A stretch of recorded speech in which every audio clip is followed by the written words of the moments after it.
نخشوا. يلا بينا نبدا تجربتنا سوا النهارده ونشوف هل فعلا هيستاهل التجربه ولا لا.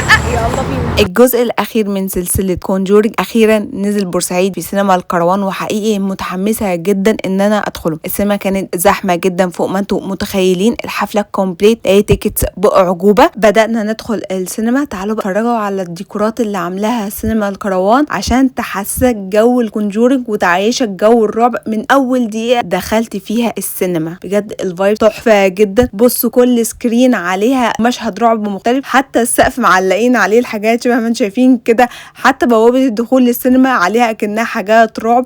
الفايبس بتاعت بوابه الدخول فظيعه، حتى وانت داخل هنا رعب في كل حته فوق ما انتم متخيلين.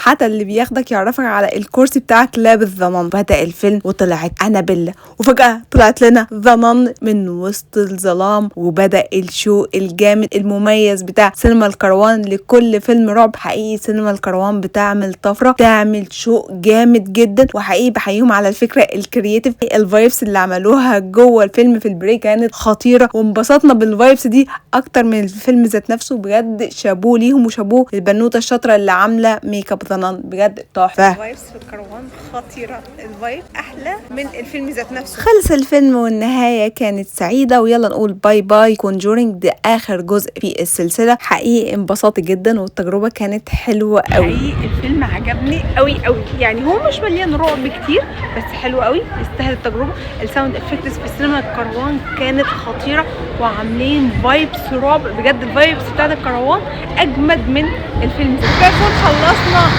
فيلم كونجورينج الجزء الاخير يا جماعه.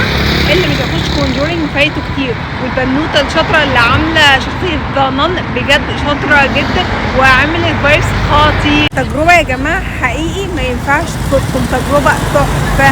هستناكم بقى تجربوا كونجورينج في سينما الكروان وتقولوا رايكم في الكومنتس. يلا باي باي، اتمنى لكم مشاهده ممتعه.